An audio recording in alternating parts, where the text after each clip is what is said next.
Friends welcome back. मैंने question number 24 skip किया है क्योंकि एडमिशन और रिटायरमेंट का क्वेश्चन थोड़ा बड़ा रहता है, तो I will make a long form video and shorts में मैं डायरेक्टली डिसोल्यूशन में आ जाती हूँ। The question says Adish and Shreyansh were partners in the ratio of 3:2। जो भी इनका प्रॉफिट या लॉस बटेगा वो 3:2 में बटेगा। आप देखो क्वेश्चन में जनरल रिजर्व वो आइटम है जो बटेगा। सो ये डिसोल्यूशन में हम ये नहीं डालेंगे, श्रेयांश लोन नहीं डालेंगे क्योंकि पार्टनर का लोन नहीं आता है, बट पार्टनर के स्पाउस का लोन ज़रूर आता है। कैपिटल्स को हमें नहीं डालना है क्योंकि वो कैपिटल अकाउंट में आता है। कैश एट बैंक हम नहीं डालेंगे एंड एडवर्टीजमेंट सस्पेंस हम नहीं डालेंगे, बाकी सारा आइटम आएगा। तो रियलाइजेशन में फर्स्ट थिंग फर्स्ट आपको क्या करना पड़ता है, जो भी गिवन है लाइबिलिटीज़ का आइटम आपको क्रेडिट साइड में पोस्ट करना पड़ता है और एसेट का आइटम आपको डेबिट साइड में। तो आप क्रेडिटर डाल देना, मिस्टर श्यान्स का लोन डाल देना in the debit side, creditor and provision for doubtful debt भी आएगा and mister missus as loan आएगा, ठीक है, स्पाउस का जो लोन है। नाउ देखो स्टॉक जो है वो 2 साइड में आएगा, इन्वेस्टमेंट 2 साइड में आएगा, डेटर का अंदर वाला जो अमाउंट है 20,000 वो आएगा डेबिट साइड में।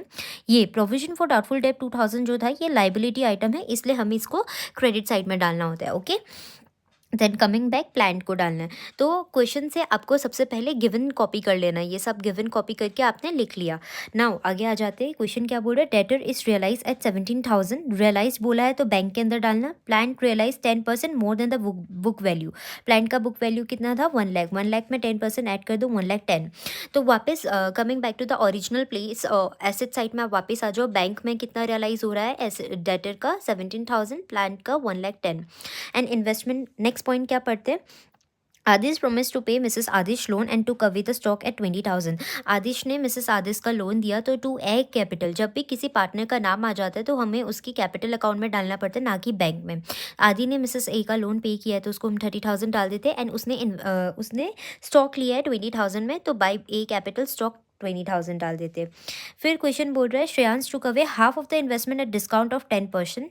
तो इन्वेस्टमेंट कितने अमाउंट का था, आप देखो 30,000 का, उसका 15,000 हाफ कितना होगा 15,000, उसको 15,000 को 10% डिस्काउंट में 13,500 में ये ले लेता है, ठीक है। इसलिए आपने बाकी का अमाउंट, एक सेकेंड, ये सॉरी, एंड बाकी remaining investment is realise is 4,500, so आपने बैंक में 4,500 डाल दिया। And creditor were paid at a 10% discount. Creditor कितने अमाउंट का था, 90,000 का, उसको 10% डिस्काउंट मतलब 9,000 लेस करके 81,000 में आप पे कर रहे हो। Expense of realisation amounted to 7,000, तो एक्सपेंस को भी हम लोग 2 बैंक में डालते, सारे अमाउंट को प्लस करके और इन सब साइड को प्लस करके यहाँ पे वैल्यू कम आ रहा था 5,000 से। तो जब भी क्रेडिट साइड में बैलेंस आता है तो हम उसे लॉस लिखते हैं, डेबिट साइड में बैलेंस आता है तो प्रॉफिट लिखते हैं। कितने का लॉस आ रहा था, 5,000 का। और Adil and Shreyansh, Adish and Shreyansh में 3:2 में हम बांटेंगे तो लॉस कितना आ जाएगा,